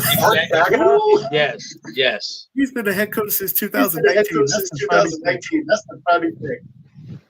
So Mo has OKC's coach. Anybody else has OKC's coach? Matt does. Matthew, who you got? I got OKC's coach. Okay. Please don't tell me you're trying to go with Joe.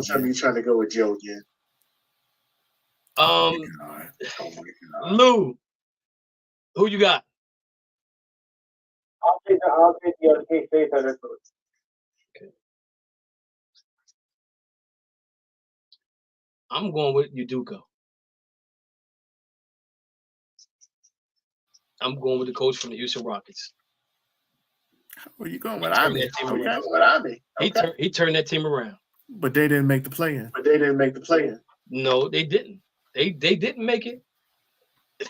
They didn't make it. They didn't make the play-in. But man, they made it scary for Golden State. Golden State had to play some basketball at the end of the season because of that team. That team's gonna be nice next year. And I'm mad because he never got a chance to coach this team for the Celtics, because I think that we don't go down 3-0 to Miami. And I think that we have a good chance of beating. I think we have a very good chance of beating Denver if he's the coach last year.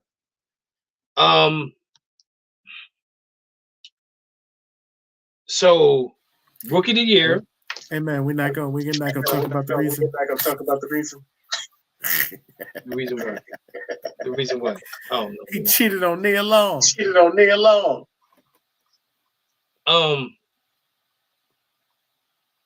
Who other than me got Chet?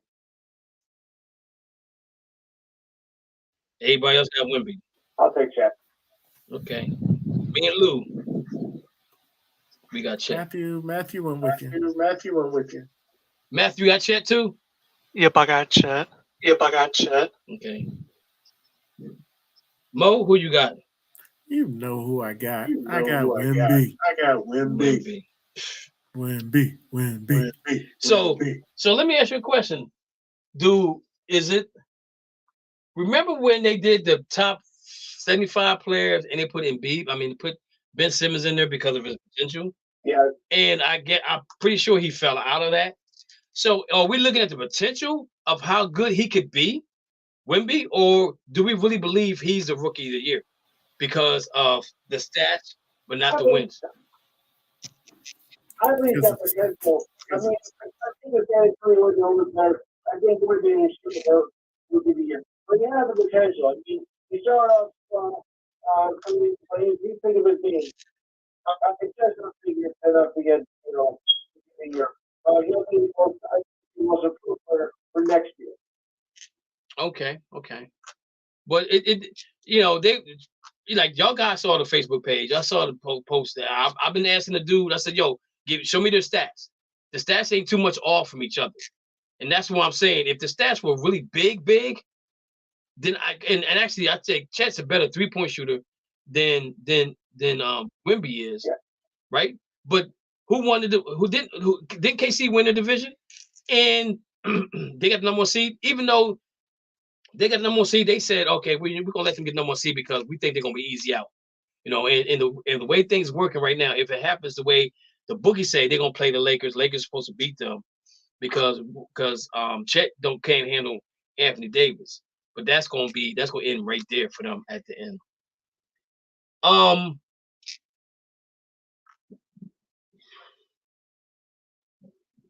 Excuse me. So we're looking at. I don't know if you guys saw I posted this guy Marcus Ponder on a page. He's a basketball player. Guy stands, I think he's like 6'10", 6'11", 7 foot. He weighs 328 pounds. Is he gonna be the next Zion Williams in the NBA?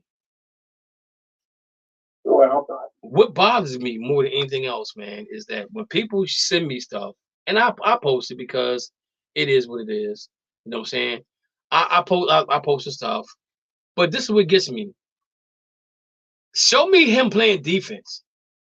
Let me see if he gets a steal, if he boxes out, if he gets a defensive rebound and takes it all the way down the court. That's the stuff I want to see. Anybody can score. Anybody can throw the ball and make a lucky shot. And y'all guys know how many times have you guys played basketball with somebody? They threw the ball up, made a shot, and they thought they were the best thing since sliced bread. And they come down, turn the ball over every time after that. But that one shot they made at the park. Aaliyah Edwards, 6'3", UConn. Okay. But every time you go to the park, this guy's talking about he swear he can play basketball. I'm not taking nothing away from the young man. I think hopefully the young man does well wherever he goes. But you're 7 foot 320. Shaq need to talk to him. You better get that weight off him. Better get that weight off of him, because if you take that to the NBA, you're gonna have problems, guys. If you guys don't know what I'm talking about, maybe just Google him and just watch him. The dude can play. I mean, he's in the post. He can post you down. I haven't really seen him shoot no threes or anything like that. I saw more of like dunking highlights, stuff like that. That don't thrill me. And The Mo, dude can play. remember when, You can play. yeah. But the question is, are the big Macs going to put pounds on him? But the thing about it is that the big man coming back in the NBA in the post position. You know how everything comes back around. Can they make it so that the post player can back somebody down and get the 3-point play the other way? And if you could do that, if you can post a guy and you got 4 shooters on your team, that's good for you. You know what I'm saying? And if you got a guy that can shoot the 3, also that's good for you. But I think that you still want to have somebody that can be in the post, because when it comes to the playoffs, you get half court. The game gets slower, and you play half court more than anything else, guys. So let me see. We got So Lou's the Knicks fan. Lou, talk to me, man. What you thinking? What you thinking with the Knicks? What you thinking with the Knicks, brother? How you think they're gonna do against? We've had a long time. I thought we lost this. I wasn't keeping them in the game. I think they were being to Chicago. I thought they were going to cross it, but they got a second. I think they'll do pretty well here. I think that we're going to the playoffs. We got to Boston. And you know what though? I'm gonna say this. Yeah, but I think that coach should get Player of the Year too. I mean, he should get Coach of the Year. He did an amazing job with that team, man. Look how many guys has been injured on that team, and they're still playing consistent basketball. Let's see. Who else we got on the line? I think somebody just called in. Somebody said, okay. I heard it. Yeah, I did hear a bing. Who's that on there? Who did somebody else call in? Yeah, it's me, Rich. Oh, okay. I see Rich. Okay, Rich. So Rich, basketball wise, who's your team again? I'm a Bulls fan. Okay. So what you got? So what you thinking, man? What you thinking? What you thinking with the Bulls? I'm thinking that we are washed up. And it's time to just get this over with and move on. So you're not thrilled that they're in the play-in? No, not at all. I mean, they're good enough to be here. I don't know, man. I gotta disagree with you. I'm not there. I gotta disagree with you on that, because you think about the situation they did as far as they didn't make any moves really to get rid of anybody. They kept everybody they had. What's his name became the point guard for the team. What's his name? Kobe White is a point guard for the team. He's doing an excellent job playing. I see that Drummond's out. What happened to Drummond? Is he out for the playing game? I think so. I think so. That's gonna be He could be ready. okay. That might be a hurt piece. That might be a hurt piece right there. That might be a hurt piece. I mean, he's the best hitter on the team coming off the bench. Yeah. And I don't believe in team they have. okay. So if a Ball comes back next year, if he can come back to be the point guard they need, I think they're right there. And a lot of people don't realize that before Ball got hurt, they had the best record in the NBA 2 years ago. So they got to remember that. Yeah, ball is the key. Yeah. And if you if he comes back, then we have our perimeter defender back. Right. So that'll be I think that'll be good for Chicago. Let me see here.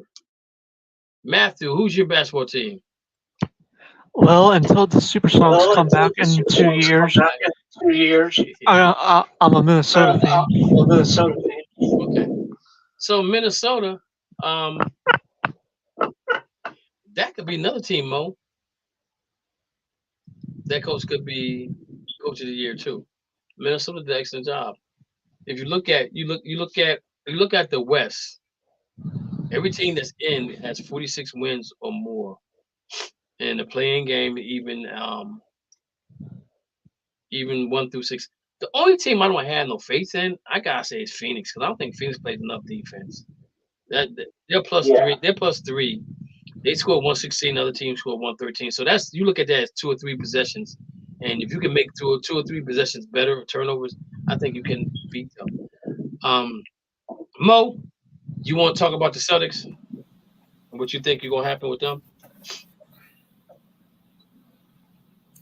TJ, who's your mama? Championship. Is there anything else to be said? We're going into the playoffs healthy. What team you don't want to see the Celtics play? The Nuggets.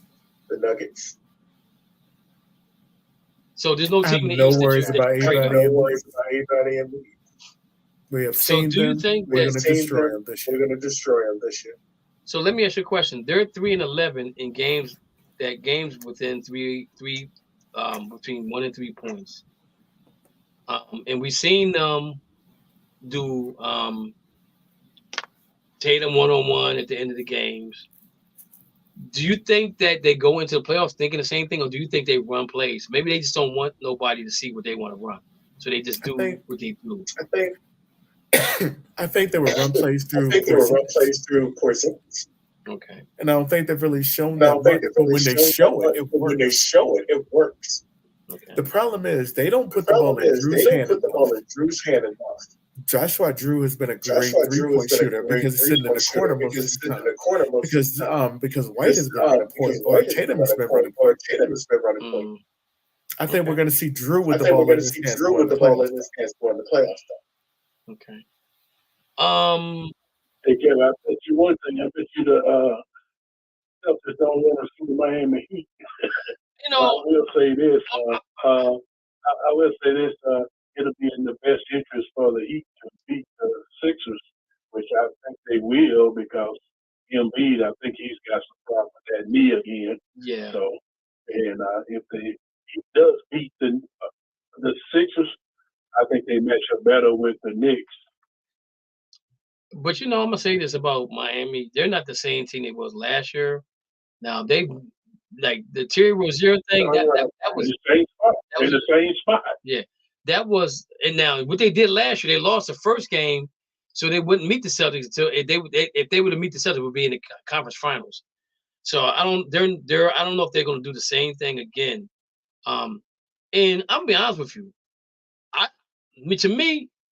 The team that scares me the most in the East is the New York Knicks, because they don't give up. They play defense. Tom Thibodeau got them guys playing defense. He's like, listen, this is it right now. I need you to give me everything you got. We need to get so many wins till we get to the NBA Finals. That's the team that honestly scares me, because of the way they play. The team I'm most disappointed in the East is the Cleveland Cavaliers. I looked at the first all-team ballots, and I don't know how Mitchell got on there on some analysts. I don't agree with that. But the Pacers have did well with the trades they did during the season. I'm not afraid of the Atlanta Hawks, because when Trey comes back, then that takes the ball out of Dante's hands. I think that Dante ends up going back to the Spurs, because they need him to be a scorer down there. He don't have to worry about being the second option. He can be the first option, and then Wemby can be the second option in scoring. But my New York is the only team that I don't want to see Boston play unless it's in the conference finals. I would not push all my chips to the center of the table on the Celtics because we've seen them crash and burn before with some really, really good teams, and I wouldn't be surprised if they fall out again. Well, see, I'm gonna say I think the key with the Celtics was the getting Porzingis now, because they never had that in Robert Williams. Robert Williams could dunk, he could block, but he couldn't shoot the threes.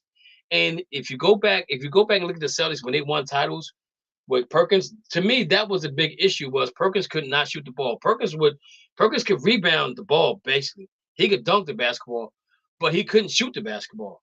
And that's why they traded him, because he just wasn't what they needed. They needed somebody to shoot the ball. And that's why they ended up getting Jermaine O'Neal that year after he left, because they needed somebody that could shoot the ball, because the defensive player for Perkins would never come out.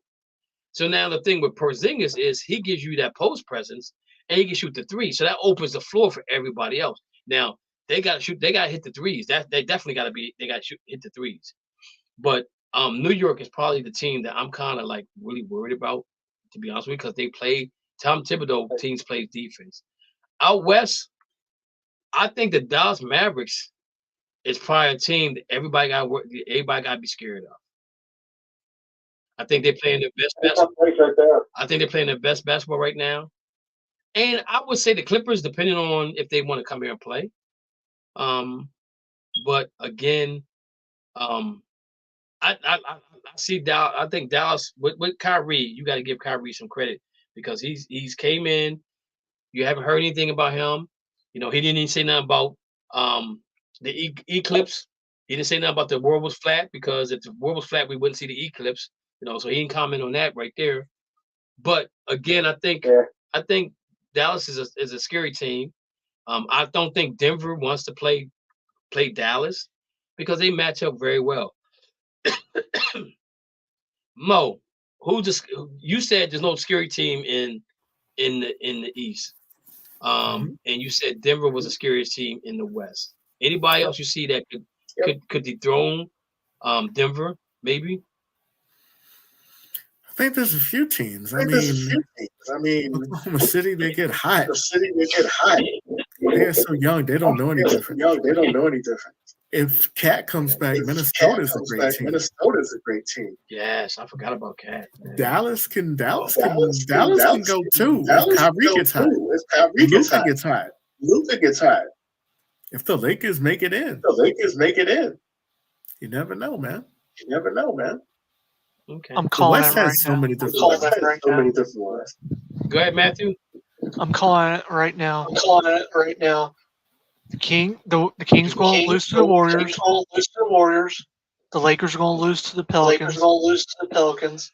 So that the Warriors can play the Lakers.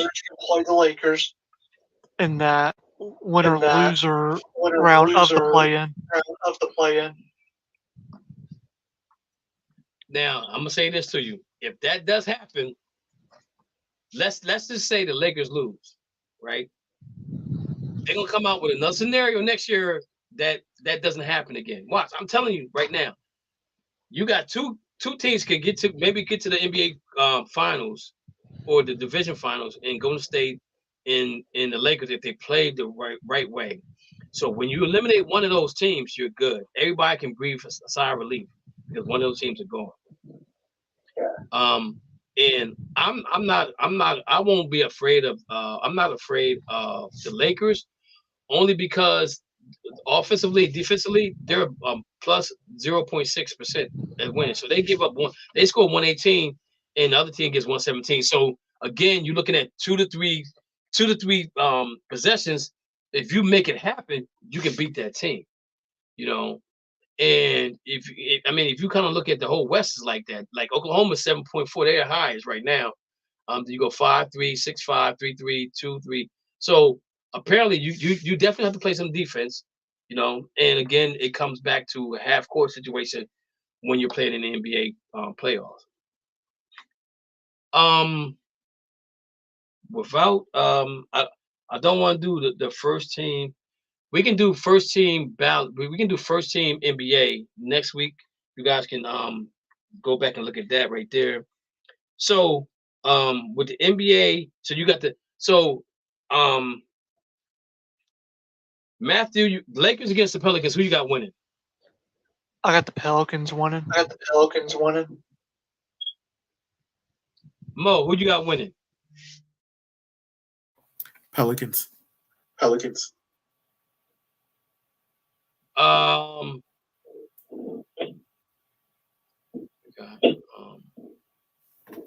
Rich, who you got winning? Pelicans. Lou, who you got winning?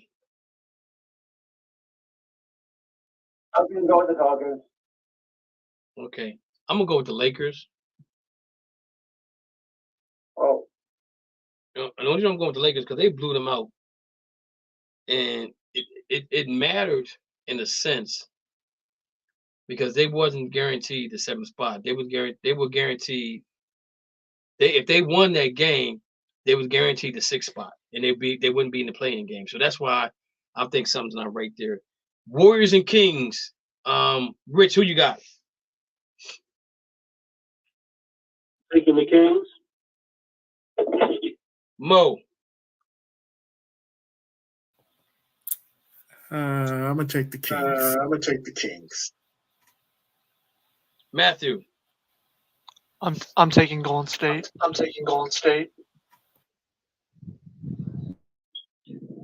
Lou.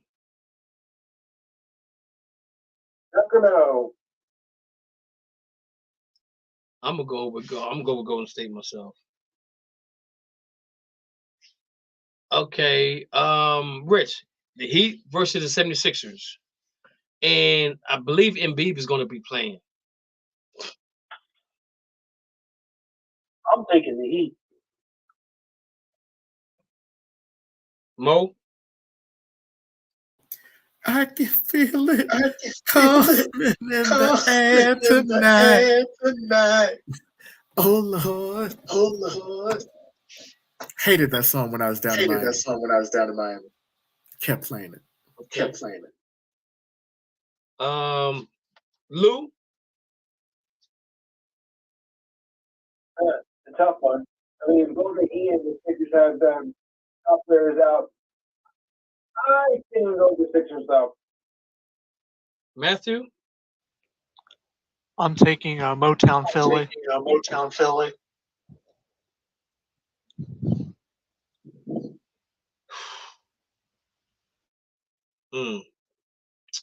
This is a hard one, man.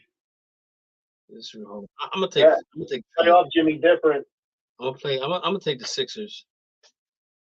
The Hawks and the Bulls. I'm going with the Bulls on this one. Rich. I'm taking Chicago in the first game. Okay. Lou.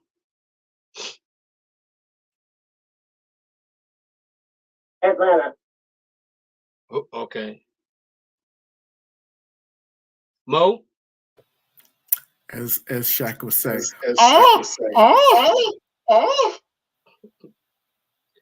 Matthew. I'm taking Atlanta just based off the depth chart. Okay. All right. So there we have it, guys. So we'll see how this thing turned out tomorrow because they be playing tomorrow. We got about 10 minutes left. Anybody else got anything else they want to talk about? This weekend I will be attending a big event. Okay. That's sports related. NCAA college men's gymnastics national championship. Okay. As it's coming to Columbus. Hey, Rich, 49ers. What's going on with Ayuk? He's he scrubbed his social media, but this agent said he never asked for a trade. What's the word on that situation right there? Just that, like they said, the trade was supposed to be announced today. You know, him requesting the trade, but it never came out because it's just some rumors. But I mean, people did the same thing, and we pay our players.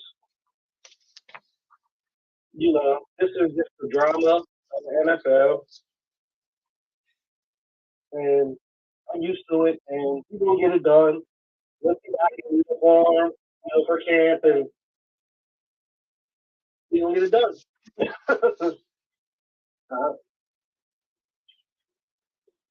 It says right here, the situation probably boils down to semantics. Ayuk is set to make $14 million in 2024 after the 49ers picked up the fifth-year option on his rookie contract. He wants a new deal, and there's no secret that he's unhappy with the Niners. Fans noticed on Friday Ayuk appeared to send a message to the team with one social media move.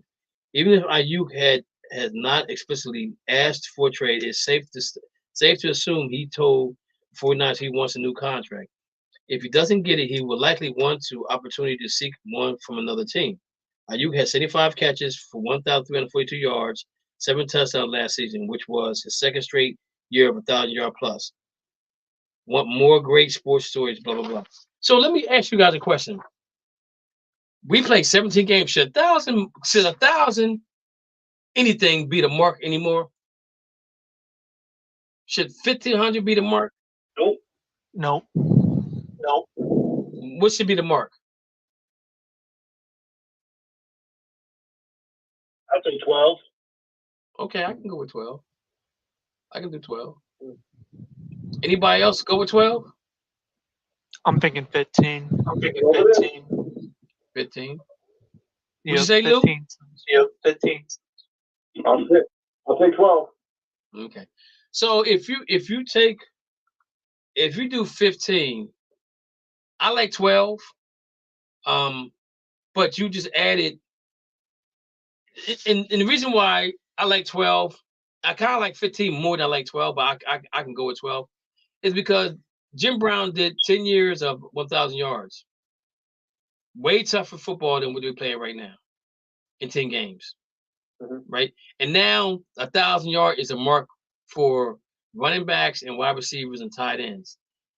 That should not be the mark. Yeah. I think the mark should be higher because you're playing 17 games, which we already know that in 2 years, they're probably going to go up to 18 games. So I think that they need to change the mark. Also, what I like to see is a Hall of Fame have a standard of what numbers you have to get into the Hall of Fame. You know, I think that would be, you got guys in the Hall of Fame, and you scratch your head, well, how did they get in the Hall of Fame? What was the numbers like? There's numbers credit them to get the Hall of Fame. You know what I'm saying? So I think sometimes you should have numbers for certain things. T. Higgins, Mo, what do you think will happen with T. Higgins? Hey, can I say something about this? Go ahead, Curry. Yeah, I hear what you're saying about that shouldn't be the benchmark. But when I look at guys like Earl Campbell, and you mentioned Jim Brown, and those the game has changed so much now. It used to be that one back was the workhorse. Now you got running back by committee, so to speak. So if you get 1,000 yards out of running back out of committee, yes, that's a great season for them. And not only that, these teams have come more passing now than what they used to be. Because you look at Bob Greasy, which a lot of these people here don't even remember Bob Greasy, but back in when Bob Greasy won back-to-back Super Bowls, he was a great passer. It was the running game. It was heavily running team. So the game has changed. So yeah, I still think 1,000 yards is good if you look at it running back by committee. Okay, so let's do this 5, 25, 2. Those guys back in those days were workhorses. 15, that's so great. 35. It Okay, still works. 3. So basically, what you got to do is average or right around 75 yards a game at 15 games. And that gets you to 1,000. That gets you to 1,000 yards. So now that we have running back by committee, and so should we start seeing teams that have more than 1,000 yard runner? Yes. Because I would think No, because you're not running the ball as much as you're throwing the ball. Used to be first down was automatic run. Now, man, the guy run 15 plays down the field, and they only ran the ball twice. now you got a great point there because it's more of a throwing thing than it was a passing thing. So let me ask you guys this question here. What should be the benchmark for passing?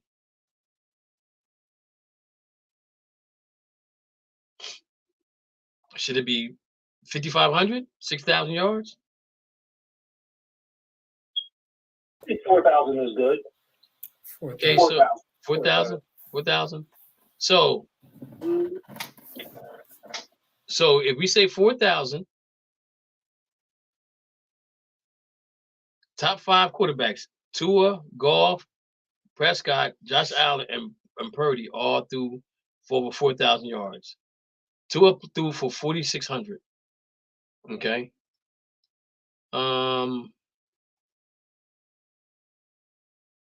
See who else. So we got Patrick Mahomes, Jordan Love, C.J. Stroud, Baker Mayfield, Trevor Lawrence, Matthew Stafford. He was short by 30 yards. Everybody else from Trevor Lawrence and up. That's all through. He just barely threw for 4,000 yards, 4,016 yards. Baker Mayfield threw for 4,044 yards. So if passing has become the new thing, I think that benchmark should be a little bit higher than. I think it should be 5,000 because you're going to pass more. You're going to pass more. Do you think a QB will break Manning's record? Which one is that? Because he got so many passing yards in a season. What did he do? What was it? 50? What's 57? 5,400. I wish we call it broke it. Tom Brady broke it.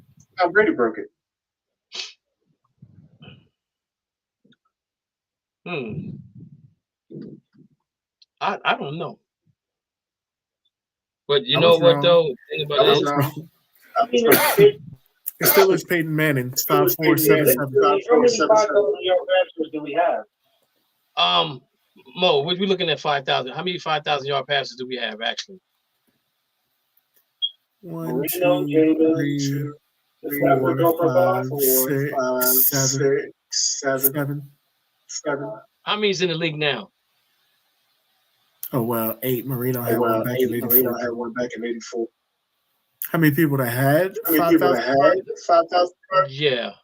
Jameis, Patrick Mahomes. You said Jameis Winston? Yeah, 2019. Yeah. What? Remember, Jameis threw like 30 touchdowns and 30 interceptions that year. Interceptions. Yeah. And then he found out that he was colorblind, and now he can't do nothing. And the Browns picked him up. Make it make sense. Those numbers could even be inflated too, because if you're constantly behind, you're gonna be constantly throwing. Exactly. But I was gonna bring that up because Dak Prescott's numbers has always been like that because they were always been behind. Not last year, but the year before that, he had numbers that was out of this world. But if you're behind, you're gonna throw like that. So now when Dan Marino did it, and it was Dan Marino, who else? They got over 5,000 yards, Mo. Drew Brees. Is this year you won the Super Bowl?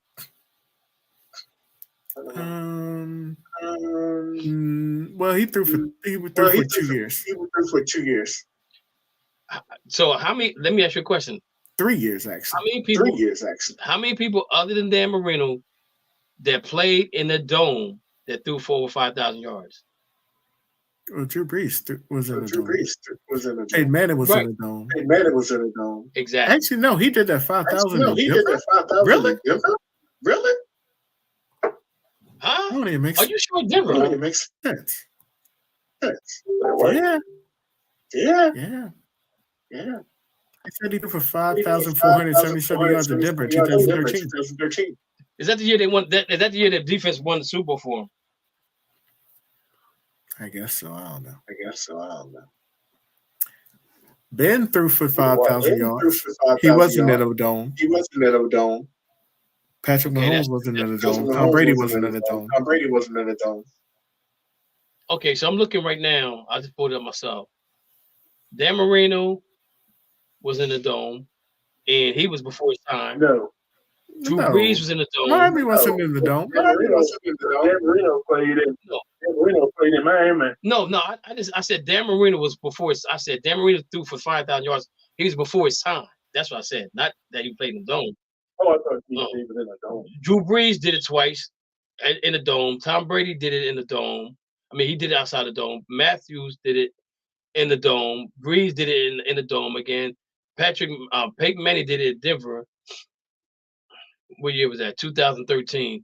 Drew Brees, Ben, and Patrick Mahomes, Jameson Winston, Tom Brady, Justin Herbert. So it's not. It's. I guess it's pretty even. In the dome, not in the dome.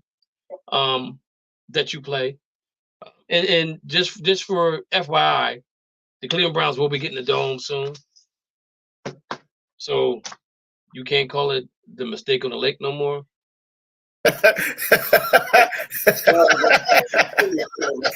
You funny.